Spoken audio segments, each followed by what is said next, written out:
All right, welcome back to WMA Scene Now with your host Chuck Stevenson, and welcome to episode number 78 of the WMA Scene Report, regular show where I'm going to go over everything going on within the world of women's mixed martial arts. Tonight we're going to talk a little bit about, an uptick in women's fighters catching the Coof, COVID-19. Seems like just can't escape from this thing, and lately there's been a couple high-profile fights that got pushed back because of it. But first up, let's start where we always start with the weekend's results. Now, Bellator and UFC were both scheduled to have ladies fights, and then they both got canceled.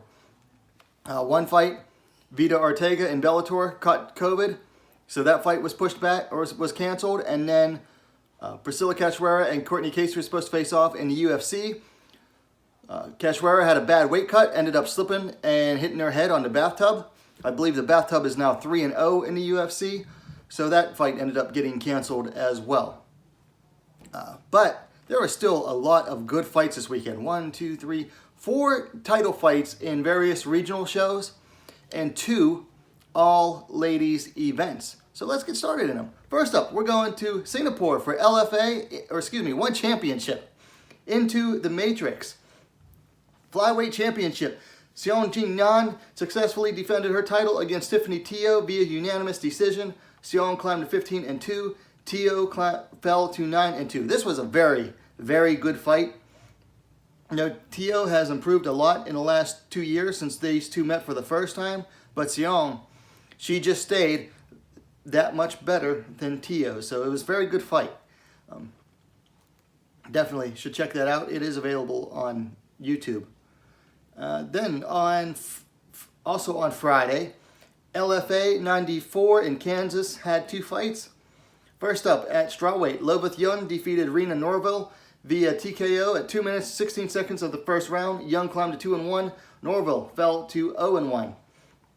Loveth Young has bricks for hands. She throws and girls go down. Norville went down twice in like 10 seconds and the referee saw it and he's like, yeah, no, I had enough. Then in the main event, also at strawweight, was a strawweight championship. Lupita Godinez defeated Vanessa Demopoulos via majority decision to become the new champion. Demopoulos loses the title. Godinez climbed to 5-0. Demopoulos fell to 5-3. This fight was an absolute war. I did do a full review on that. Please go check that out as well. But over the first 2 rounds, it looked like Godinez was going to run away with it. Then Demopoulos really turned it up in the second half of the 3rd round and then the 4th and 5th rounds. So it ended up being an excellent fight and an absolute war, fight of the year contender. So definitely go check that out. It's on UFC Fight Pass. Then on Saturday morning, if you're in the US, we had Deep Jewels number 30, had a whole bunch of events, a whole bunch of fights, like 8 of them. First up, Shoko Fujita defeated Kate Lotus via unanimous decision. This was actually like an amateur or semi-pro bout. That's about what you'd expect. Next up, Miko Nirvana Shimizu defeated Yurina Horiguchi via TKO at 2 minutes 56 seconds of round number 2. Don't really have a whole lot. Honestly, I don't have a whole lot to say about most of these fights, so I'm just going to go through them really quick here. That was one of the finishes on this fight, on this card, so that was worth noticing. Next up, a 49-kilogram super atomweight bout. Aya Murakami defeated Moeri Suda via unanimous decision.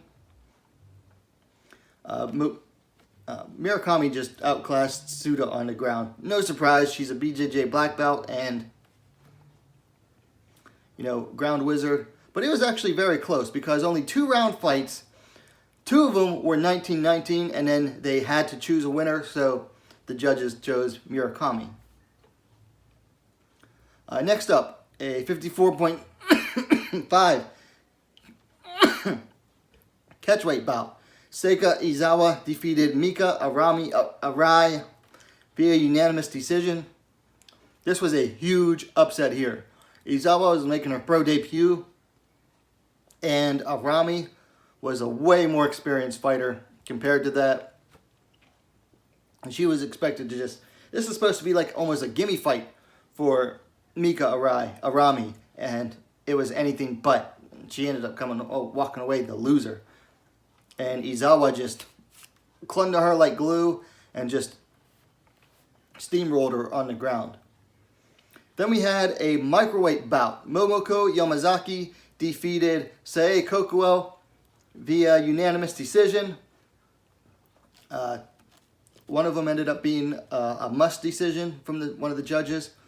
But, you know, honestly, I thought Sae Kokuo was going to win this one. I was a little bit surprised by the decision. I might have to go back and watch this fight again, though. And then another 49 kilogram super atomweight bout. Sekiro Amori defeated Pan Kai Hui via submission due to rear naked choke. 4 minutes, 40 seconds of round 1. You know, before this fight, I said on the Deep Jewels preview video that this was a big test for both of them. Mori, this was her biggest step up in competition against a way more experienced opponent. I mean, Mori's only had like 3 fights before this. For Kai, I said, you know, this was like a fight to see it if she still has it. And obviously she doesn't. And Kai ended up saying after the fight that she decided that she's done with fighting. So, I mean, I think this is like her 5th straight loss. So, yeah, I think she just realized that I'm getting too old. I think she's like 38. She said, I just don't have it anymore, and decided to retire. Then in the co-main event at flyweight, Aoi Kuriyama defeated Yuko Amoeba Oya via unanimous decision. Let's see. Yeah, clean sweep on the judges' cards as well. This was another fight where a much less experienced opponent defeated an older, more experienced fighter here as well. But Oya was coming in off of 2 straight losses as well, I believe. So, and they were like spread out over like 2 years. So Kuriyama improved to 2-1. Then finally in the main event, Deep Jewels Atomweight Championship, Tomo Maesawa defeated Hikaru Ano via submission due to guillotine choke. 57 seconds of round 3. She defended the Deep Jewels Atomweight Championship in a nice, very nice come from behind win. And also this was billed as Maesawa's retirement bout. They had a nice retirement ceremony for her afterwards. So now the Deep Jewels Atomweight title is going to be vacant. So that was it for Deep Jewels 30. Now also on Saturday night, if you're in the Western Hemisphere, was SFT 22, Seraphim versus Mara. I'm only going to go over the MMA fights for this one because there was also there's 3 fights that were custom. Well, 1 grappling bout and 2 custom rules bouts that were basically kickboxing in the cage. So for the MMA, there was only 3 bouts. But first up at strawweight, Julia Palastri defeated Jessica Cunha via submission due to rear naked choke in the 2nd round. Palastri climbed to 8-2. Cunha fell to 8-3. Then in the co-main event at bantamweight, Karine Silva defeated Sidi Roca via submission due to armbar in the 1st round. That was technical submission. Silva climbed to 13-4. Roca fell to 12-8. Go to my community posts. You will see the picture of Sidi Roca's arm. It basically, Silva cracked Roca's forearm and bent it in a totally different direction than it's supposed to go. I mean, really, a forearm's not supposed to go in any direction other than in a straight line. And she bent it into a right angle. Gross. It is gross looking, but so be warned. Then in the main event, strawweight championship, Pamela Mara Asi defeated Andrea Seraphim via submission due to rear naked choke in round 4. Mara Asi climbed to 5-2.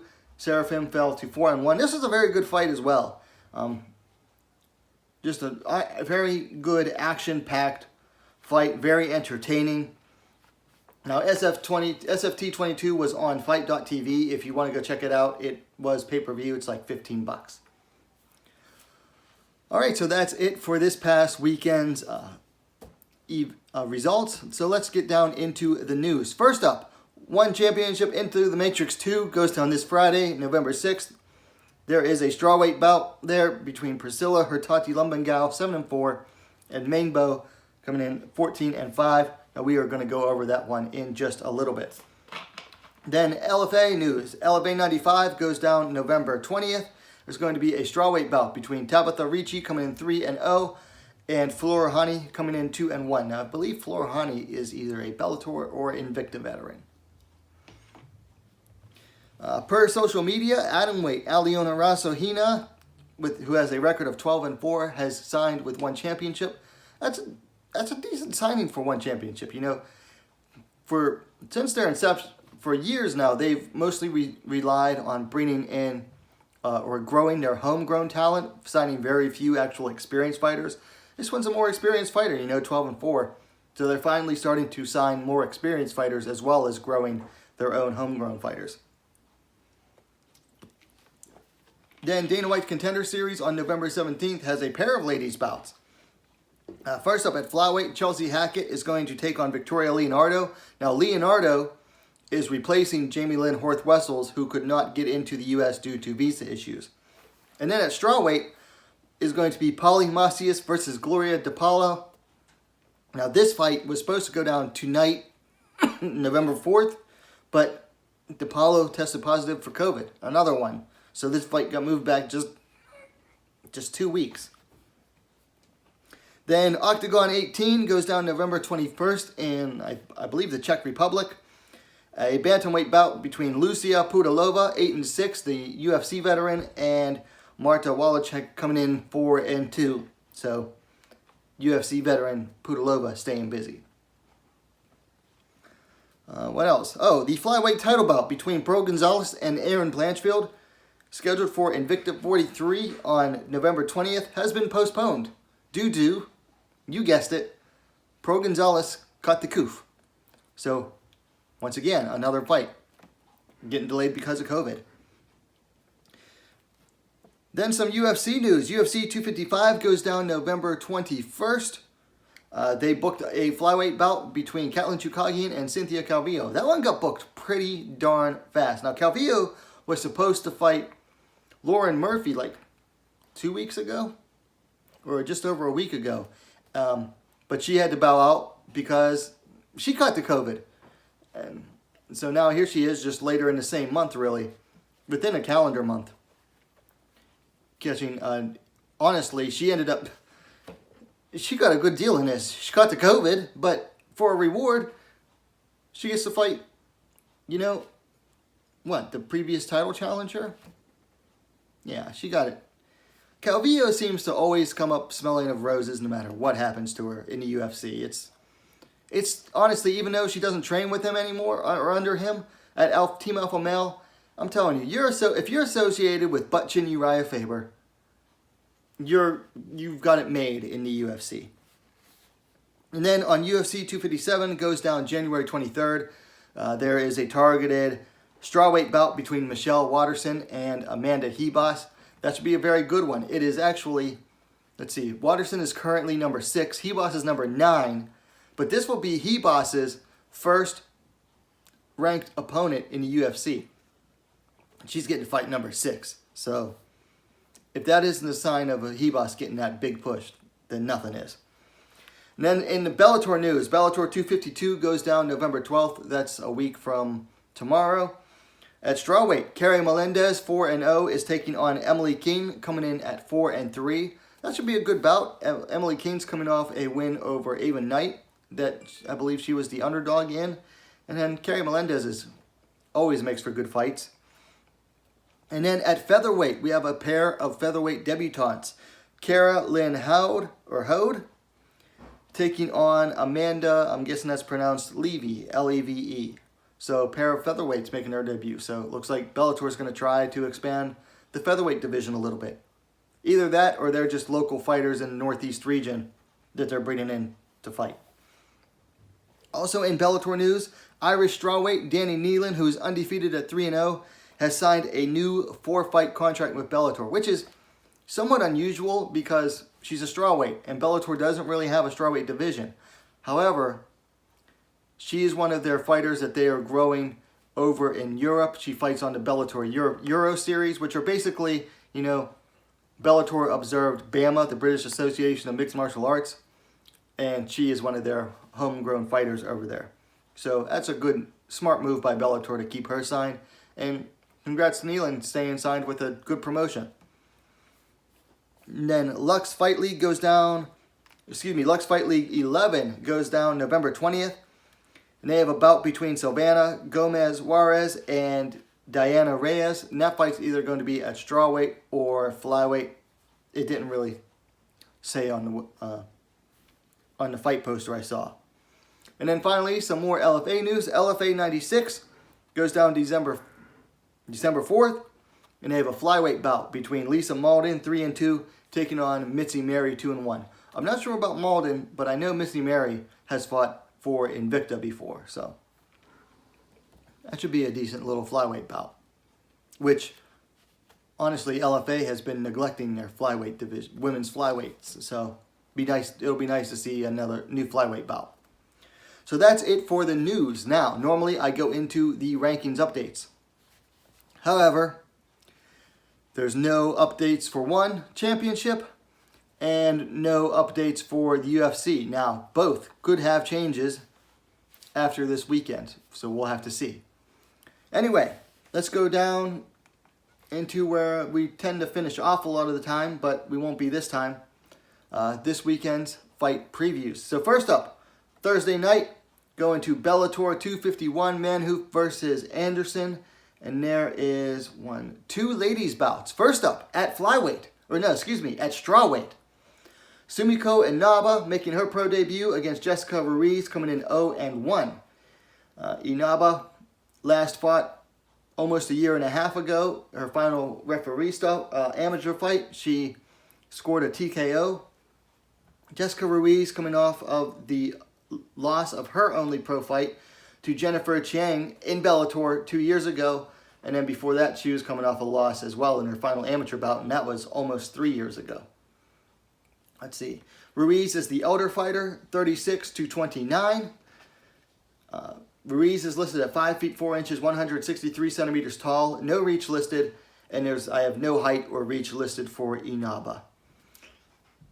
I'm not going to make a pick on this one because it's a debutante fighting someone who is 0-1. But I think it is pretty obvious who Bellator wants to push. You look at Inaba, you see she's pretty, she's an attractive fighter. She's the younger fighter by 7 years. And they're matching her up against someone who hasn't fought in 2 years and is coming off a loss. And was coming off a loss almost 3 years ago in her final amateur bout. So I'm not making a pick on this one, but I think it's obvious who Bellator is hoping wins this bout.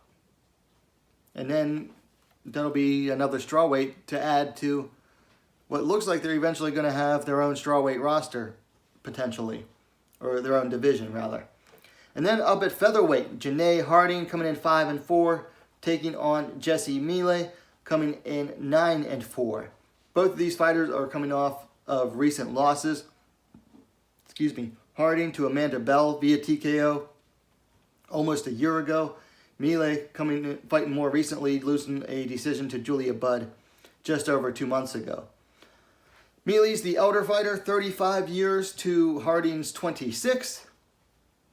Harding's going to be the taller fighter, 5 feet 10 inches, 178 centimeters, a very statuesque fighter, to Miley's 5 feet 10 inches, 173 centimeters. Let's see, also slight reach advantage as well for Harding, 70 inches, 178 centimeters to Miley's 69 inches, 175 centimeters. This could be risky, but I'm going to go with Harding on this one. She's the younger fighter. She can crack with her hands. And She's a taller fighter. She has the height and reach. I'm going to go with Harding on this one. Now, Miley should not be underestimated, though. Yeah, she's coming off a decision win in Julia Budd. That's no shame. But before that, she had a nice win over Talita Nogueira. Granted, via split decision. But Nogueira is a former title challenger. So don't underestimate Jessie Miley. Although I am going to go with Harding. And honestly, I think for that division, for Harding to pick up another win and get back on track would be a lot better for the featherweight division. She's just a lot more marketable. She's a striker. She has some power in her hands. And, you know, not going to lie, she's an attractive young woman. So for her to win would be a lot better in the long term for the Bellator featherweight division. Next up, on Friday, One Championship Into the Matrix 2 has a fight with promotional rankings implications. Priscilla Hurtati Lumban Gal coming in 7-4, taking on Bo Meng, or Meng Bo, coming in at 14-5. Lumban Gal coming in off of 2 straight wins over Nusre Pove a year and a half ago, and then Bozena Antonia a year ago. Meng Bo coming in off of 4 straight wins, most recently over a TKO over Laura Ballin in her One Championship debut 11 months ago. Before that, she hadn't fought for a year before that. So she's had 2 fights in the last 2 years, basically. Let's see. No age available on Tapology for Meng Bo. Lumban Gal is 32 years old. They're probably around the same age, I would imagine. Let's see. Meng is going to be the taller fighter, 5 feet 4 inches, 162 centimeters, to Lumban Gal's 5 feet 1 inch, 155 centimeters. So here you have 2 fighters that are fairly well-rounded. Lumban Gal is more of a striker, if my memory serves. Now Meng Bo is like the number 2 ranked fighter in One Championship's quote atomweight unquote division. And Priscilla is unranked, so if Priscilla can get a win here, should find herself with a ranking position with 3 straight wins. Also, with One Championship having their atomweight Grand Prix starting in January, and one of these fighters being ranked in the top 5, this fight has implications for that Grand Prix. I'm going to have to go with Meng Bo. She's a more experienced fighter. She's faced, tougher fighters overall. Definitely faced more experienced fighters than Meng Bo. Now, you might also remember Meng Bo is the only fighter to have ever defeated Zhang Weili, which is basically her biggest marketing point and why One Championship scooped her up. I'm going to go with Meng Bo here. Now, she hasn't fought the toughest of competition, really. I mean, man. You look at some of her wins, most of her wins, honestly. Laura Ballin was her best win in several years at that time. And if she beats Priscilla Gal, that'll be also one of her better wins in quite a while. Now, Priscilla, you look down, though, she's fought, I think, all of her fights have been in One Championship. She's got some wins over some so-so competition. She has some wins over some decent competition. The win over Bozena Antonia was a decent win. Her best win, although, is over Jo Marie Torres. That was like 2 years ago. Torres was undefeated at 4-0 at the time, and Priscilla was 3-3. So neither of these two are fighting the best competition. But I'm going to go with Meng Bo to win here. I think the UFC matchmakers usually know what they're doing with their matchmaking, and by that I mean they know how to set up a fighter to get a win while looking good doing it. And I think that's what's going to happen. I don't think they want Priscilla to beat Meng Bo. I think they want her in that Grand Prix come January. So we're going with Meng Bo to win. Then on Saturday, UFC Fight Night, Santos versus Teixeira has one ladies bout. Strawweight division, Claudia Godelia coming in 18-4, taking on Yan Xiaonan coming in 12-1. Godelia coming in off of 2 straight wins over Randa Marcos and then Angela Hill, both via decision. Yan coming in with, what is she now, 4-0 in the UFC? 1, 2, 3, 4. Oh, 5. She's 5-0 in the UFC, 12-1 overall.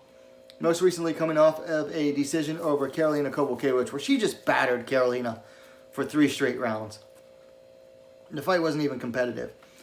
Both are the same age, 31 years old. Yan is 1 inch taller, 5 feet 5 inches, 166 centimeters, to Godelia's 5 feet 4 inches, 163 centimeters. Godelia, though, has a ½ inch of reach on Yan, 63.5 inches, 161 centimeters, to Jan's 63 inches, 160 centimeters. So as soon as I'm done recording this, I'm going to be working on my preview of this fight, so please go check that out as soon as it gets published. Hit that bell for notifications. I'm going with Yan Xiaonan to win this bout. I just think that she's on the rise. Godelia is on the decline overall, even though she still won her last 2 fights. If I were Godelia, I would try to take Yan down and try to keep her down. Nobody's really tested her ground game. In fact, I think the last time anybody tested Jan's ground game was in her sole loss to Karina Hallinan in 2010, and I believe that was by submission. So nobody's tested Yan on the ground since then. If Godelia tries to stand with her, I think she's going to get beat up pretty handily. So the big question is going to be Godelia's cardio, which we all know has not been good lately. So we're going to go with Yan Xiaonan to win. And then finally, next Tuesday, Dana White's Contender Series, Week 9. We have a strawweight bout. Luana Pinero coming in 7-1, taking on Stephanie Frausto coming in 8-6. Pinero coming in off of a nice long win streak here. Hasn't lost since 2017, so 1, 2, 3, 4, 5 fight win streak for Pinero. Coming off of a win via TKO or KO in the first round over Helen Harper at Brave CF last year in November. Makakina, on the other hand, coming in on a 3-fight win streak. Now, she hasn't fought. Last fought in Combate America. Got a TKO win over Carissa Segala. That was 8 months ago. Frausto is the elder fighter, 30 years to Pinero's 26. Pinero is going to have the height advantage, 5 feet 4 inches, 163 centimeters, to Frausto's 5 feet 2 inches, 157 centimeters.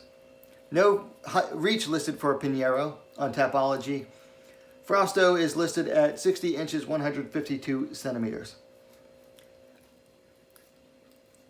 I think that this fight is being set up to get the pretty Brazilian fighter, Pinero, a win and possibly into the UFC. Now, she is definitely a finisher.